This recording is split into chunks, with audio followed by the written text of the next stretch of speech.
we go. The Yay. lady said recording in progress, so we should be good. Super excited. So I have to tell you, Tom, my leaders, the leadership team here at Specialty Care Management sent me your book. I Wow. was so excited to get your book. And I have to say, from the very first few pages, I thought, oh, this guy has been there. Hmm. The stories that you share, it really is like getting a behind. I was just talking with a colleague of mine today about how, um, when how I developed this passion for working with folks with kidney disease was largely because of the time I spent working with people in home health. Hmm. And I worked with a lot of people who, they all had diabetes and they all had ulcers, foot ulcers, and they all ended up on dialysis. And it was a horrible, horrible experience for them. And I used to at Christmas time, and I highly encourage it at Christmas time to take a plate of cookies and go to the dialysis facilities in your area and just get a glimpse of what life is like. And it is not, the bright, shiny interiors that they put on their ads. It is not that No. at all. They're dark and dreary and scary, lonely places. And so anyway, that's what I thought of when I read this book was here's a guy who's, I mean, because you're not a nurse, you're not a doctor, and yet you know the landscape of dialysis in a way that very few people really, really get. So I'm super excited to have you here and to talk about, what was it that got you started and sharing this inside view. Now I have a number of questions in here. That's always good to see a book that's been marked up and, dog-eared and little stickets. And so it warms a writer's heart. Yep, yep. Well, my copy is well worn and well notated. And some spots you might even find an amen in there. That's no, that's great. Thank you, Kimberly. I mean, coming from you, the fact that this rings true is very important to me. I started off completely ignorant of dialysis, as I suspect most people outside of healthcare are, most people in healthcare for that matter. Correct? Um, Yeah. I kind of stumbled into it while writing about whistleblowers. My previous book was about whistleblowing, and here was this industry where well, there was a registered nurse, a nephrologist, and then a finance guy. All three had blown the whistle. All three had reached settlements in excess of $400 million. I mean, 400 between 400 and $500 million settlements for illegal kickbacks and allegations of illegal kickbacks. That's the beauty of the legal settlement is you get to say you were innocent. Um, Yeah. but Yeah. and at the same time, these companies were sitting pretty. They continued to do business with the government. They continued to their stock continued to rise, and Warren Buffett continued to own 40% of one of them, DaVita. Fresenius likewise thriving. And I thought, what's going on here? I had I in a previous life I worked in banking, and I was just curious from a business point of view, what kind of a business this is. How can there be so much money in dialysis? You can write those kinds of checks and still do really well. And so I started talking with, well, finance people at first, and then caregivers, and then patients. And that's when I was hooked. And I have to say, at first, I didn't really believe what I was hearing. I have to say, I thought, well, these bad conditions, the involuntary discharge problem, the notion of people getting sucked into dialysis before they need it. They don't do that in healthcare. Exactly. It Yeah. can't be. It can't be, right? I mean, and I figured I talked with a lot of whistleblowers, and, whistleblowers are incredibly brave and but they, some of them talk obsessively about themselves and kind of inflate what happened to them and so on, just because they've lived this. And I thought maybe I was running into that same thing. These patients who were saying they had been discharged, well, maybe they did something. I don't know. And again, I'm sure that in some cases that does happen, but I never encountered one of them where the patient actually did something dangerous or hurtful. But I did run into a lot of cases where they were accused of it. And in some cases, the nurse or the person who was responsible for the accusation told me, look, I got to tell you, I was told to put that in their record. And Can I just say, for good nurses everywhere, shame on them. Uh, It's yeah, shame on them for caving to that kind of pressure. I agree. And on the other hand, they were saying, look, my nurse's license is at stake. I have to work in this industry. I'm not defending it. Believe me. I agree with you. Shame on them. But there is the other side of the story. If you have a duopoly that is in many markets a monopoly, it's not like you can just say, okay, well, I turn in my resignation and go find somewhere else to work. It ain't that easy, right? So I understand the pressures that people are under. Also, there was a Magellan Hanford who was he is remains a registered nurse in dialysis facilities. When I talked with him, he was working in California. He's since moved Texas, but he had previously been an LAPD policeman on some pretty tough beats, and he'd been in shootouts, and so he knew what tough was, right? And he described his life as a dialysis nurse in the big two as like a MASH hospital in a war, moving from patient to patient. Are you still breathing? Okay, gotta go. And Yeah. and the way he described it, and the way he described his own stress, the way he described, not being able physically, not being able to take care of the people that he had sworn, and he used the to protect and to serve. He said, just like when I was with the LAPD, I had that oath to protect and to serve. And he felt, at least the way he described it, he felt like he was not in a position physically to keep that oath and to keep that faith with his patients, and it was breaking his heart. Absolutely. Yeah. It's interesting. We talk a lot about that here at Specialty Care Management. Our focus is working with folks who are on dialysis. From a clinic's perspective, we put a bridle on these types of high cost claims in a pretty sexy way, I'd say, but also to help members thrive on dialysis, to feel good on dialysis, and then working upstream to help them avoid the need for dialysis, which is my personal and professional passion. And, we talk a lot about that here where, it's interesting in nursing and healthcare in general. Healthcare's definitely changed quite a bit. The pandemic had a lot to do with that. We fired a lot of people, very highly experienced people, and they're not coming back. And so, when I talk to dialysis facilities across the country, a lot of them, it's apocalyptic. And it's not just in the dialysis facilities, in the hospitals. Just people are gone. You're experienced when the old person on the hospital floor of the dialysis unit has been out of school 3 years, that should Yeah. scare the pants off of all of us, right? The Yeah. wise mentors and the Yes. experience is, and it's same thing in nursing and in medicine. It should scare the pants off of all of us. And the notion that somehow this dialysis is something that you can comfortably do with modestly trained or largely untrained people. Right? Learn on the job, sticking 12 gauge needles into Yep. people's blood vessels. Wow, that's a One big day you ask. can be flipping burgers, and then the next day you can be holding somebody's life in your hands. Absolutely. Yep. A lot of people don't know that about dialysis. The people that are performing and taking care of those people, they do not have a healthcare background.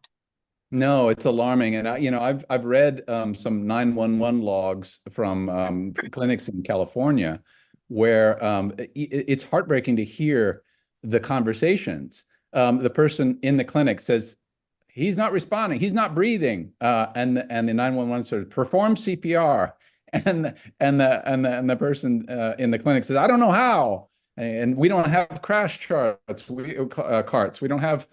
I mean, Yeah. what? Really? I mean, this is emergency room medicine being practiced at the mall by people with not a great Yes. deal in some cases. Now, again, I want to back up 2 steps, and for all those out there who are doing a great job and are highly trained and highly motivated and saving people's lives, I want to say this book is not about you, And because there's I a lot of really them don't out want to there paint. too. There are a lot of them out there too. There are, and I've heard from a lot of them since my book came out. I've gotten a steady stream of messages from insiders everywhere, from very senior nephrologists to fairly junior techs, a lot of patients, and a number of other people too, commenting on the book, largely saying, Yes, absolutely. And you forgot this and this and this, and they send me documents. And so, it's been interesting because the book itself had gotten almost zero press. And in fact, thank you for this invitation because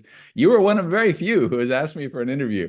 Oh, you're But no, I'm not actually. And I think, I mean, not to sound self-serving, but I tend to think that the reason that things have gotten so bad is because the mainstream media has not been paying attention, if not asleep at the switch, right? But I have gotten an enormous, on the other side, I've gotten an enormous reaction from people on the inside saying, finally, someone's talking about this, and so that's heartening. And it's tough because I get messages from patients saying, please help. And I'm like, well, I'll do the best I can, but I'm neither a medical professional, nor a lawyer, nor a regulator, nor any of the people who should be dealing with this. So it's tough. It's interesting. I was talking with another colleague again today, specifically about getting to talk with you. And, when it comes to, I think, dialysis is an industry where, oh, these patients, they're so vulnerable. Um, they're about as vulnerable as you can get. And I got to tell you, I've worked with literally thousands of people all across the country. I've never once had a person facing dialysis get excited about it. I will tell you, I've had 100% of people tell me I'll die before I go on dialysis. There's no way I'll do that. And they end up on dialysis, of course. Mm. And they're so vulnerable. And in healthcare, in any kind of service industry, the vulnerable people, we take care of those people. We guard them, we advocate for them, we protect them. And in the realm of dialysis, I just got to tell you, it really feels like, for the run of the mill, right, is that the people are pawns to get to the dollar.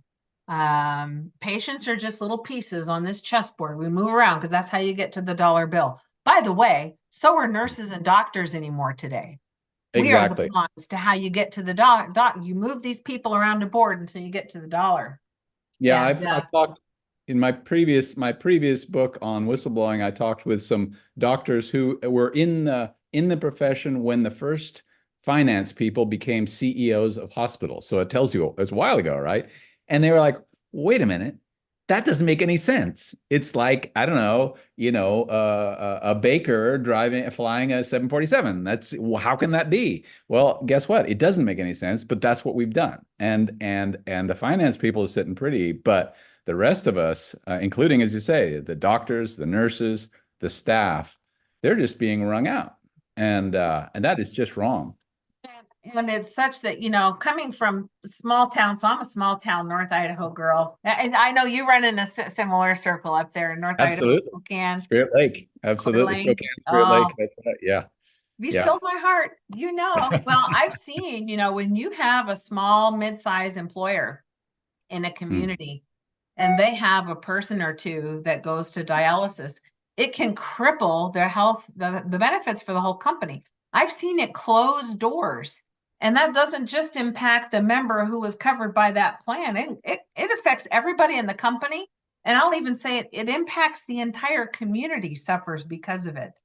Mm. Um, and that's just pertaining to the cost, not the human element, not the quality of life element, but just the cost of dialysis being so predatory. So, Yeah. it's a multifaceted issue. Um, but I had a few points I Mm. wanted to be sure that we got to talk with you about because I think these points are delicious. I'm going to rattle them off, and you tell me which one tickles you the most. Um, I love the part in here where you talk about hippers. I don't think a Oh lot of yeah. people probably don't know about hippers and hipper compression and the hipper bus. Yes. I Yeah. love that one. Uh, Blacklisting.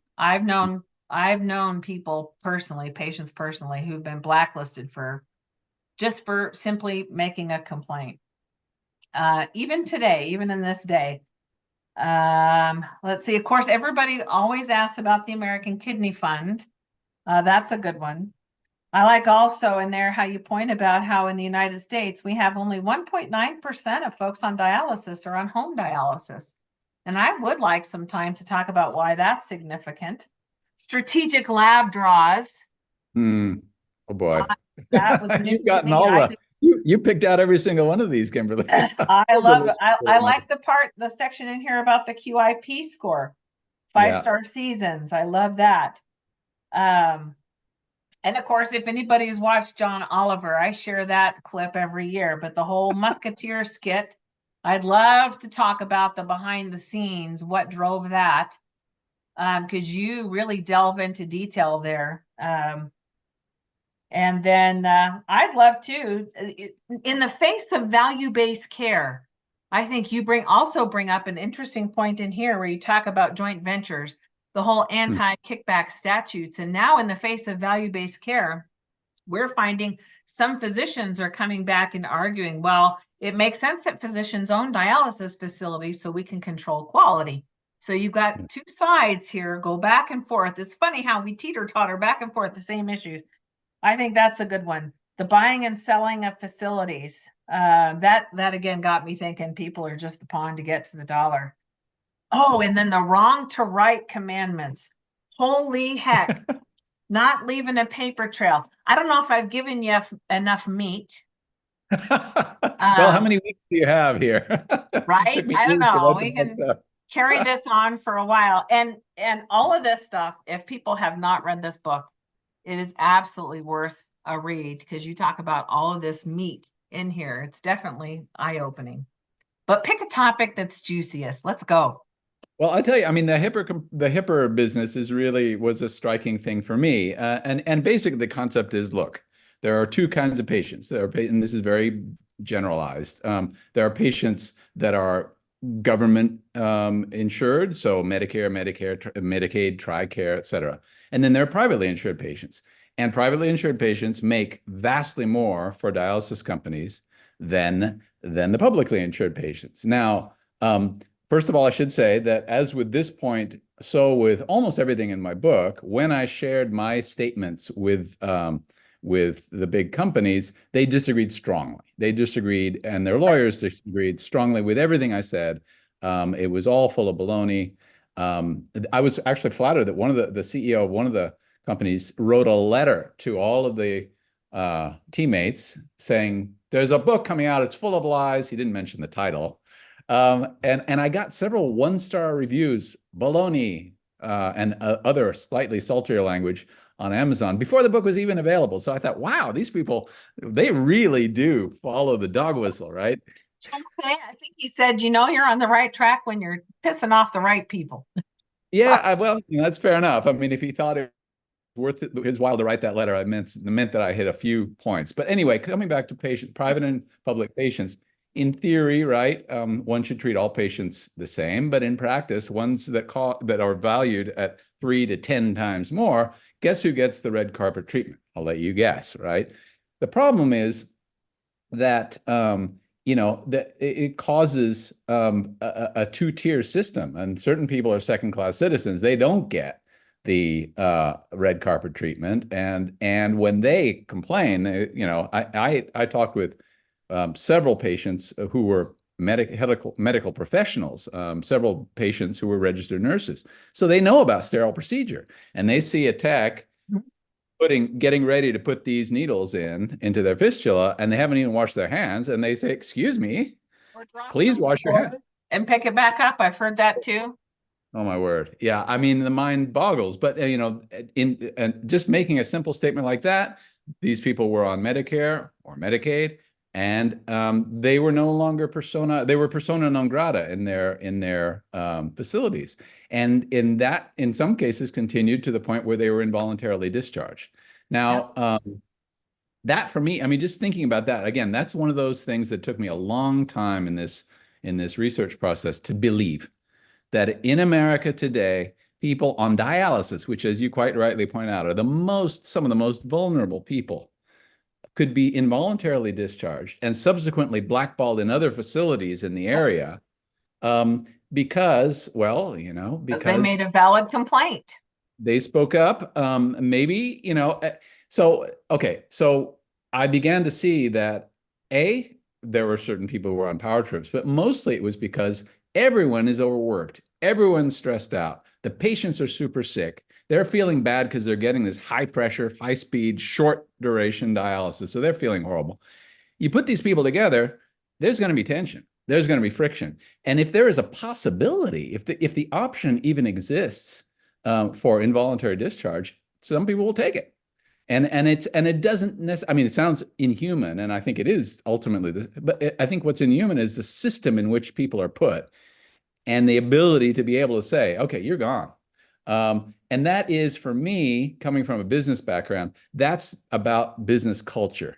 That's about a high pressure, numbers-based, money-driven culture that ultimately does put the bottom line, in some cases, the bottom line in front of human well-being. And again, I want to say what I've said before, that I'm not talking about a lot of fantastic ethical dialysis people out there, everywhere from the nephrologists to the registered nurses to the others, and many of whom cannot believe what I'm saying because they themselves they don't have it in their hearts to do such a thing. And so they say, oh, come on, they must be exaggerating.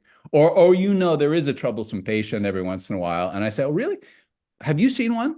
And they say, no, but my colleague has it. Yeah, but have you seen one? Because I went out and searched for the patient who brought the gun to the clinic just to see, and I never found that person. I'm sure they exist. I'm sure. But anyway, so yeah, so involuntary discharge and blackballing for me were just wow. And so they end up in the ER.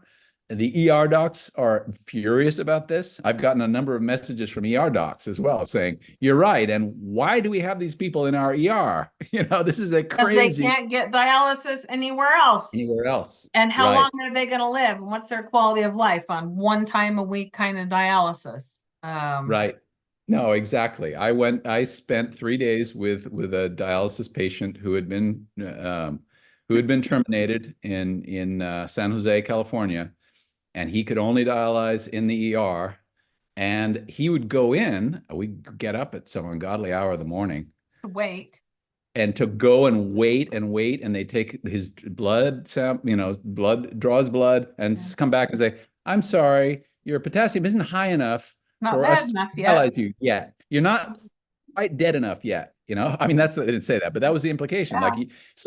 I'm not a doctor, but I can imagine that would shorten your lifespan if you're getting right to the precipice of death and then getting dragged back. And sure enough, he is dead. Greg Hansen, rest in peace. But anyway, this is part of why this really stuck with me too, because I spent a lot of time with patients. I spent a lot of time with caregivers. And yeah, this shouldn't be happening. Well, in our the folks that we serve are the highly desirable, right? Your employer-sponsored health plans who are going to pay at least 4 times as much for dialysis as your government-sponsored plans are. So I do think that's, where interesting stat I share sometimes as well. Because sometimes folks are really, it always kind of strikes me as odd that we would be concerned about dialysis companies' profit. So here's an interesting stat. This is from in 2019. DaVita profited. It was $1.77 billion out of $3 billion in revenue, and when you consider that 6% of DaVita and Fresenius's book of business is from Medicare patients, and Medicare makes up 94% of their revenue. Yeah. That to me was a statistic. When I first heard that, I thought, holy heck. I'm all for making money. Who doesn't want to make money? But it shouldn't be predatory. And dialysis is one of these industries that feels highly predatory. I always say the only industry that's dirtier than dialysis is drugs. Pharmacy might have us top, Tom.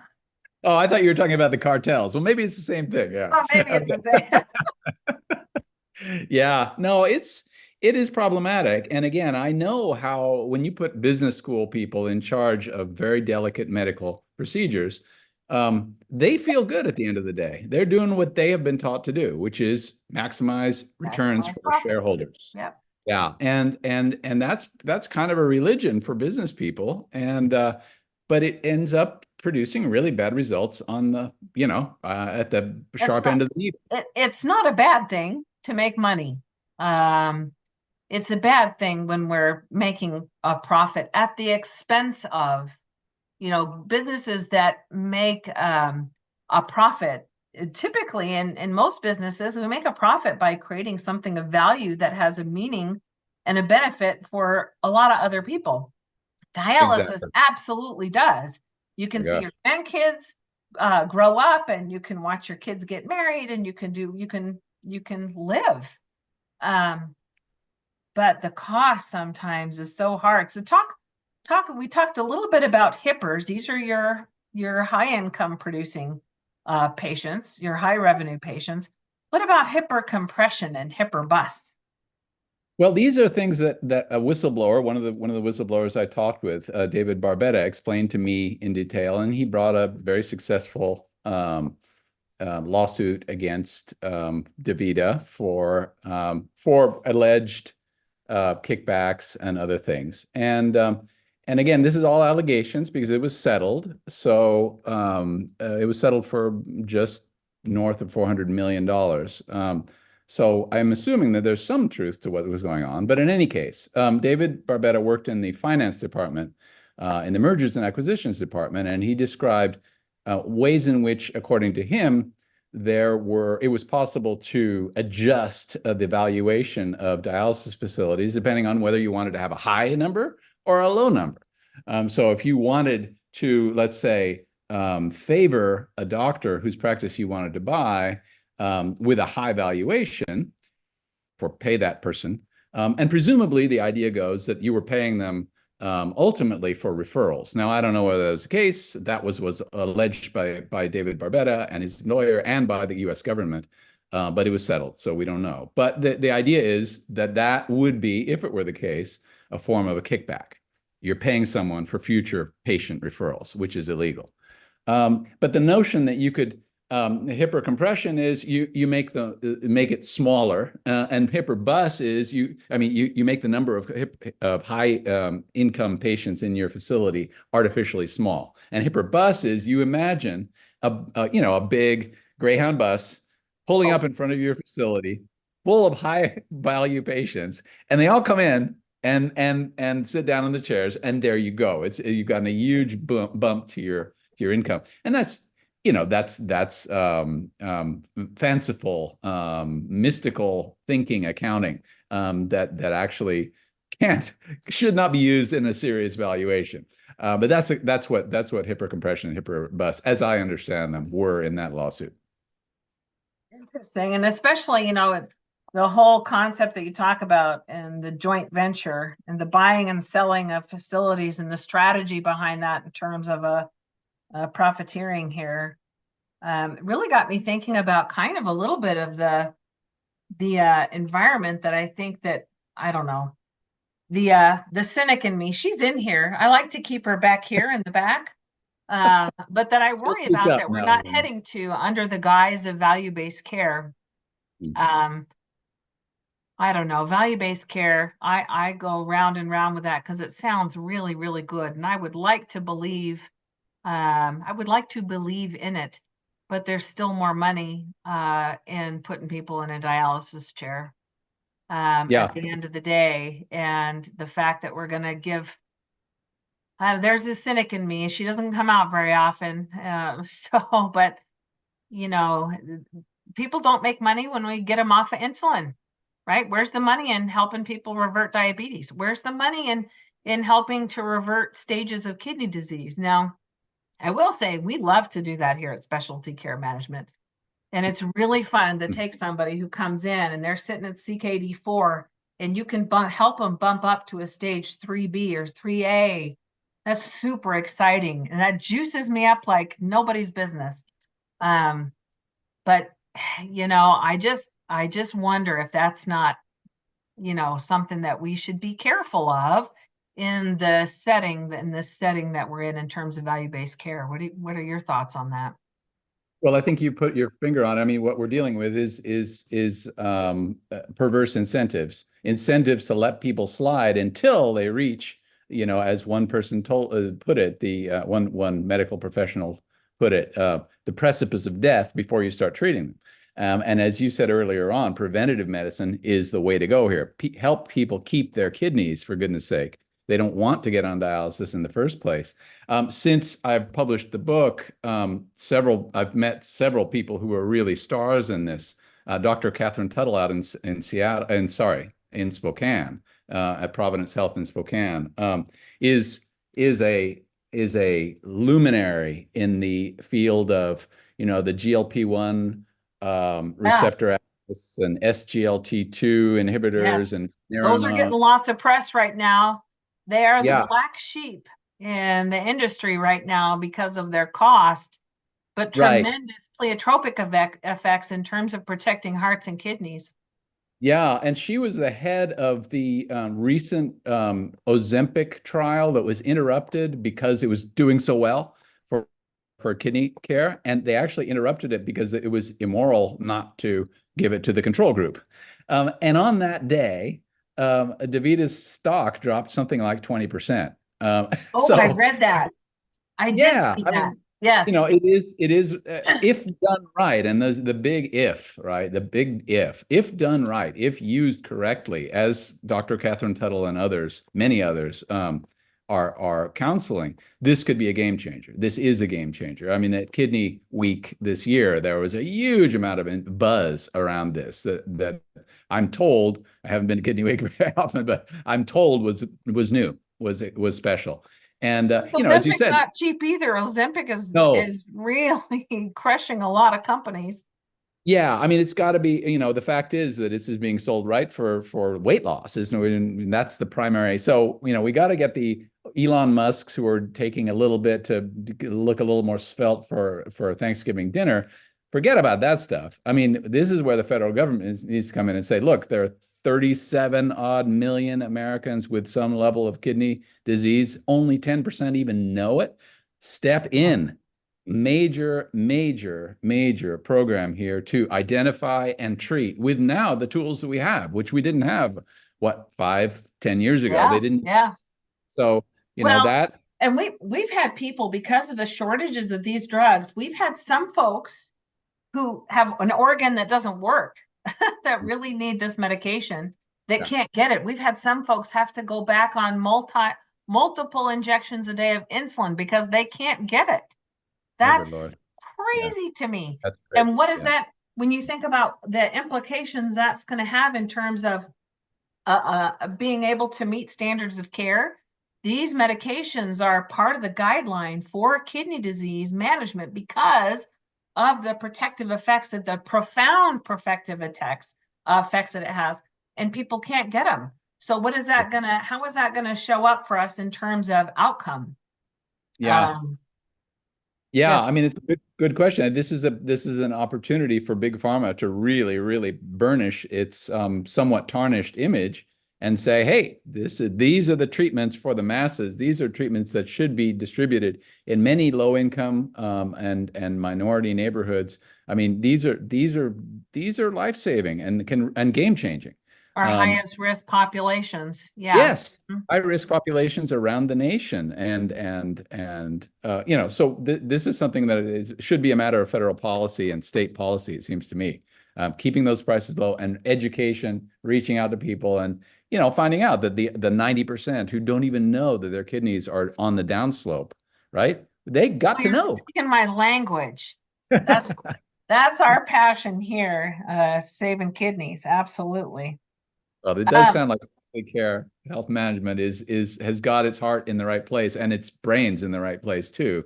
I mean, that's the problem here is that you do if you follow the money and if you really are shareholder value driven, that becomes an excuse for all kinds of behaviors that ultimately really don't serve patients or workers well at all. well, you know what I say, Tom? I say anybody can make profit for a minute, Yeah. but to make a kind of legacy and impact, impact to me is so much more than profit. When I think about the word impact, that has reference to the monetary value, as well as the human element. When you combine those two, you have the capacity and the wherewithal to really create a legacy kind of income that far outlasts you. And Yeah. I really think that, there are certainly the companies out there that are doing that. I think specialty care, even if I wasn't working here at specialty care management, I would say that, but largely because the head of our company, that's kind of his paradigm really is to do good in the world. And there's a lot of people out there that really do want to do good in the world. They really do want to create meaningful change. Yeah. Um, but there's not enough of us out there. We're I think, growing. I would say that think we're growing. yeah, as Um, we get closer to the precipice, I think we begin to say, "Oh, I better get up off the couch or else," right? I mean, if you sit on the couch, it's going to come to you. It'll be coming in your front door, right? Bro, So that's get up right. off the couch and do something. I do think, yeah, the things have gotten so bad in so many areas of healthcare, that people have had enough, and it's one of those truly bipartisan things that people who will vote for Trump in the next election, people who will vote for Biden in the next election, people who will vote for who knows, won't even vote. They can all agree on one thing, and that is that our healthcare system is deeply broken, and we desperately need to fix it. It's not sustainable. 18 going on 19% of gross national product is spent on healthcare. That's twice as much as other developed nations. And what are our results? It's two Oh, hockey sticks. It's two yeah. hockey sticks. The prices go up and the outcomes go down. Now, I don't know about you, but that's not the America I was born and raised in. I, That's a, I'm seeing that's a Marty raw deal. McCary. Marty McCary does it. I don't know if you followed him. He does a great job talking about that very phenomenon. Huh, Dr. McCary's, when you listen to him talk, it's amazing. huh. For such an advanced society as ours, how we cannot excel in terms of and here's the bottom line. You and I were talking about this earlier, is that someday it's going to be you or me, or it's going to Right. be somebody we care about that's going to Yeah, be in the system that we are either creating or we're allowing to proliferate. And at some exactly. point, the consumer, it's kind of like, I don't know if you've got kids, but if you've ever watched the movie Ants, there Oh are more yeah. ants than there are grasshoppers. And Yeah. it's time for the ants to say no more. Um, No, and when you have a personal stake, one of my favorite examples is under the Trump administration, Alex Azar. Now, Alex Azar came from pharma. He was a VP at Eli Lilly, under whose watch insulin prices tripled. So this is not, in my book, the average nice guy, the guy that's going to take on the big corporations. Well, guess what? His dad was on dialysis for 3 years before he got a transplant. Alex Azar, saw behind the curtain. He understood what was going on in the industry. And he wrote the executive order, which was passed under Trump, which, to my knowledge, in the last 30 years has been one of the most visionary documents of what to do. You mentioned home hemodialysis. yeah, And this is, getting, I forget what the number is, 80 to 90% of patients on home hemodialysis, and preventative medicine, and all of the things that we've been talking about, that executive order stressed. And that came from someone who, I wouldn't have expected it to come from, but he knew.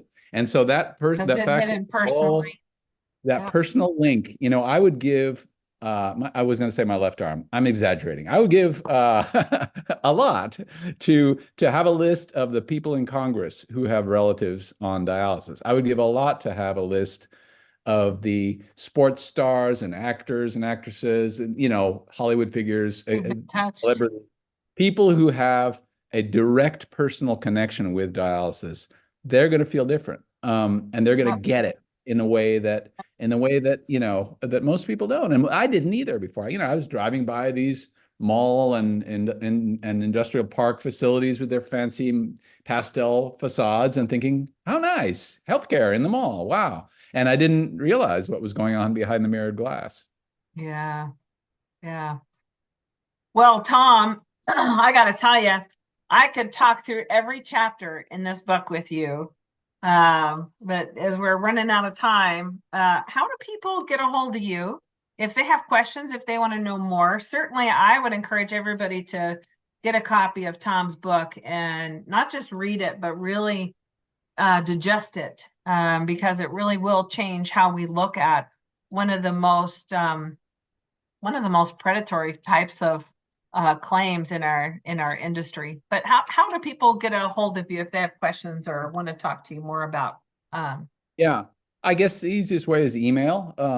My email is Tom Mueller. That's TOMMUELLER. We pronounce it like the prosecutor, right? We can say that for another couple of years, and then people say, who?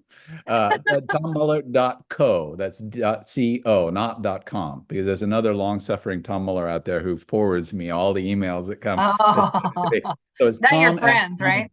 Yeah, exactly. There are a lot of Tom Muellers out there. There's actually a film about Tom. My name is Tom Mueller in German. But anyway, so email is probably the best, and my website is www.tommueller.co, and you can read up about it. But yeah, I would really, really appreciate all feedback on the book, all questions, because this is a work in progress for me. I'm not done with this yet, and I'm learning. People teach me every single week. I learn something new.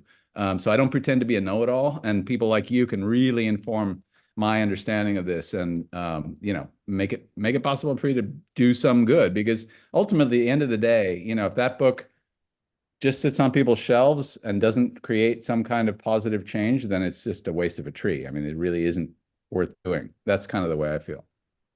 Absolutely. Well, knowledge is where we start. You can't change anything unless you know what it is that needs to be changed and what you want to make better. So, Tom, I know you put a lot of work into the research that you did in here, the stories that you share, the behind the scenes. I just appreciate the work that you put in to talk about an industry that's really important to me on a personal and professional level.